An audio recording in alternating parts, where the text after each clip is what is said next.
8 अक्टूबर की शाम बहन जी की रैली में भीड़ में मौजूद एक 55 साल की महिला से एक न्यूज एंकर ने कुछ ऐसा सवाल किया, कुछ ऐसा तंज मारा उस महिला को लेकर कि वहां मौजूद लोग कुछ पल के लिए चुप हो गए।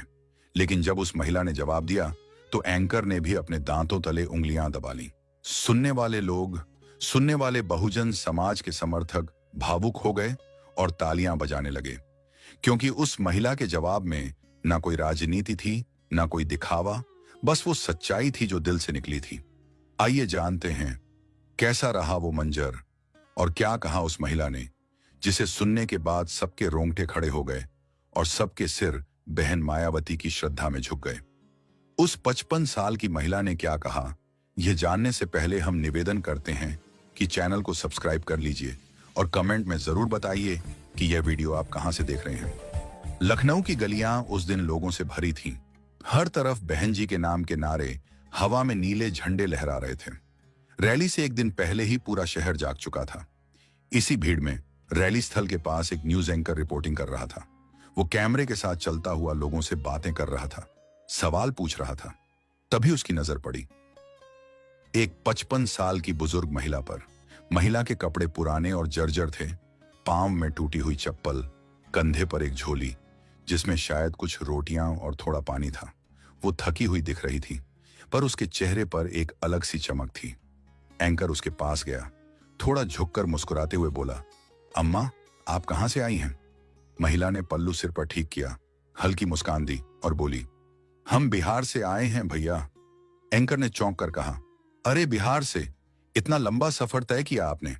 महिला ने धीरे से सिर हिलाया। एंकर ने अगला सवाल फेंका, थोड़ा तंज भरे लहजे में, अम्मा, बहन जी या उनके लोगों ने आपको यहां आने के लिए कितने पैसे दिए?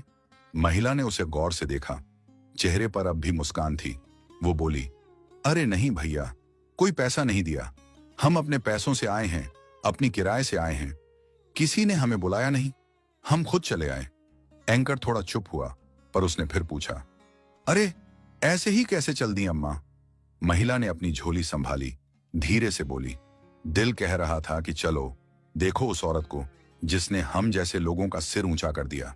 पैसे देकर बुलाने की जरूरत नहीं पड़ी भैया, हम खुद खींच आए अपने मन से। एंकर अब कुछ नहीं बोला, उसके चेहरे पर मुस्कान गायब थी, बस एक गहरी खामोशी थी। कैमरा चल रहा था, पर बोलने की ताकत जैसे खो गई थी। भीड़ की आवाजें दूर से आ रही थीं, जय भीम, जय माया। और उस भीड़ के बीच वो बुजुर्ग औरत अब भी खड़ी थी, थकी हुई पर गर्व से सीधी। एंकर ने कुछ पल चुप रहकर महिला को देखा।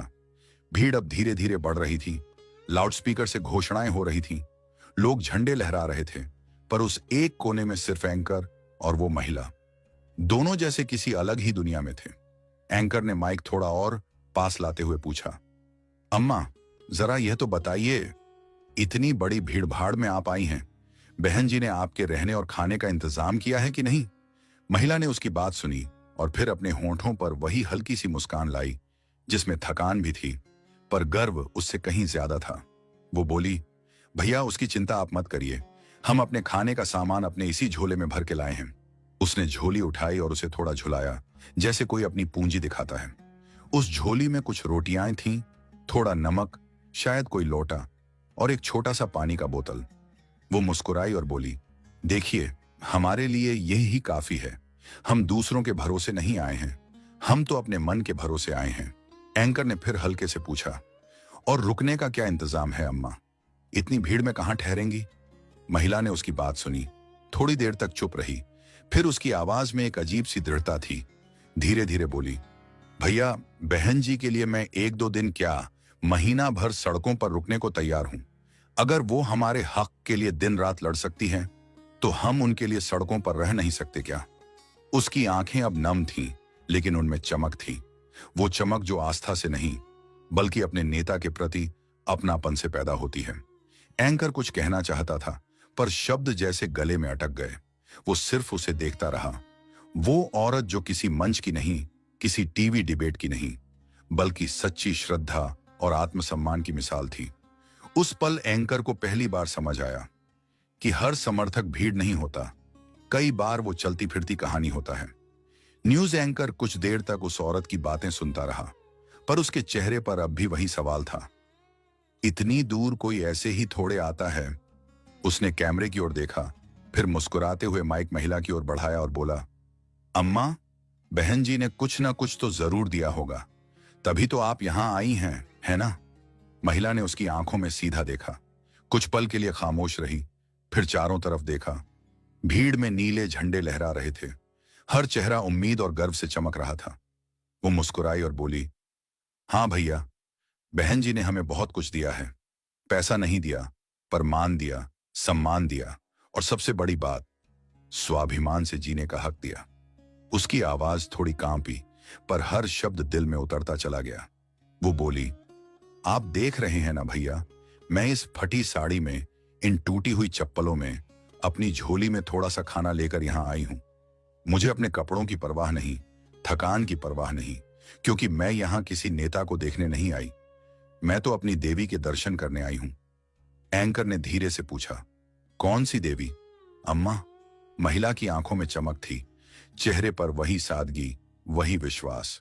वो बोली, वो देवी कोई और नहीं भैया, वो देवी बहन कुमारी मायावती हैं। वही हैं हमारी जिंदा देवी, जिन्होंने हमें वो सब दिया जो इतने सालों में न किसी सरकार ने और न किसी देवी देवता ने हमारे लिए किया। जो काम भगवानों से न हुआ, वो करने का काम बहन कुमारी मायावती ने किया है। उसकी आंखों से आंसू की 2 बूंदें गिरी, पर चेहरे पर मुस्कान थी, एक ऐसी मुस्कान जिसमें श्रद्धा थी, सम्मान था और गर्व भी। भीड़ में सन्नाटा छा गया, फिर अचानक किसी कोने से आवाज आई, जय भीम, जय माया। तालियों की गूंज ने हवा को भर दिया। लोगों ने सिर झुका लिए, कुछ ने हाथ जोड़ लिए, और उस पल हर कोई महसूस कर रहा था, ये भीड़ नहीं, एक जागा हुआ समाज है जो अपनी जिंदा देवी के सम्मान में खड़ा है। इतना सब सुनने के बाद न्यूज एंकर कुछ देर तक चुप खड़ा रहा। उसकी आंखों में अब सवाल नहीं, बस हैरानी थी। वो हल्के से मुस्कुराया, कैमरे की ओर इशारा किया और जाने के लिए मुड़ने लगा। तभी उस बुजुर्ग महिला ने उसे पुकारा, बेटा जरा ठहरो, एक बात पूछनी है। एंकर रुका, पलटा और बोला, हाँ अम्मा, बोलिए। महिला ने अपने पल्लू से माथे का पसीना पोंछा, थोड़ी देर उसे ध्यान से देखा और फिर बोली, बेटा, जब तुम किसी मंदिर में जाते हो तो क्या वहां का देवी या देवता तुम्हारे किराए का इंतजाम करता है? एंकर कुछ पल सोचता रहा, फिर हल्के से बोला, नहीं अम्मा। महिला ने आगे कहा, क्या वो देवी देवता तुम्हारे रहने का इंतजाम करते हैं? एंकर ने फिर धीरे से सिर हिलाया, नहीं अम्मा। महिला ने तीसरा सवाल पूछा, क्या वो तुम्हारे खाने का इंतजाम करते हैं भैया? एंकर ने झेंपते हुए फिर सिर झुका दिया, नहीं। महिला मुस्कुराई, उसकी आवाज में अब दृढ़ता थी, एक ऐसी दृढ़ता जो अनुभव से आती है। तो फिर बताओ भैया, हम अपनी देवी से किराए की उम्मीद कैसे करें? हम अपनी देवी से रहने की जगह की उम्मीद क्यों करें? हम अपनी देवी से खाने की उम्मीद क्यों करें? क्योंकि उस देवी ने तो हमें पहले ही सब कुछ दे दिया है। उसने हमें जीने का हक दिया है, बोलने का साहस दिया है और आत्मसम्मान से खड़े होने की ताकत दी है। वो देवी बहन कुमारी मायावती अपने पूरे जीवन को हमारे उत्थान के लिए कुर्बान कर चुकी हैं। उन्होंने हमें यह एहसास दिलाया है कि हम किसी के दया पर नहीं, अपने हक से जीने वाले लोग हैं। महिला की आवाज कांपी, पर उसमें गर्व और आंसू दोनों थे। एंकर कुछ बोल नहीं सका। उसने जल्दी जल्दी अपना माइक समेटा, कैमरे को बंद किया और चुपचाप वहां से निकल पड़ा। चारों तरफ से भीड़ उमड़ आई, मानो हवा में कोई नई ऊर्जा घुल गई हो। हर तरफ से नारे उठे, बहन मायावती जिंदाबाद, मान्यवर कांशीराम साहब अमर रहें, जय भीम, जय भीम। और उस गूंज के बीच वो 55 साल की औरत खड़ी थी, थकी हुई, लेकिन चेहरा चमक रहा था, जैसे उसने अपना जीवन नहीं, अपनी श्रद्धा का सबूत दे दिया हो। साथियों, आप इस महिला के बारे में क्या कहेंगे? कमेंट करके हमें जरूर बताइए और इस घटना को अपने दोस्तों और करीबियों तक जरूर पहुंचाइए, ताकि सबको यह समझने में आसानी हो कि हमारी बहन कुमारी मायावती ने हम सबके लिए क्या क्या किया है, कैसे उन्होंने अपने जीवन को हमारे सम्मान, अधिकार और स्वाभिमान के लिए समर्पित कर दिया। साथ ही अगर आपने अभी तक हमारे चैनल को सब्सक्राइब नहीं किया है तो एक बार जरूर कर लीजिए, ताकि ऐसी सच्ची और प्रेरक कहानियां आप तक सबसे पहले पहुंचें। और हाँ, कमेंट में हमें यह बताना मत भूलिए कि आप ये वीडियो कहां से देख रहे हैं। आपका बहुत बहुत धन्यवाद। जय भीम, जय भारत, जय बहुजन।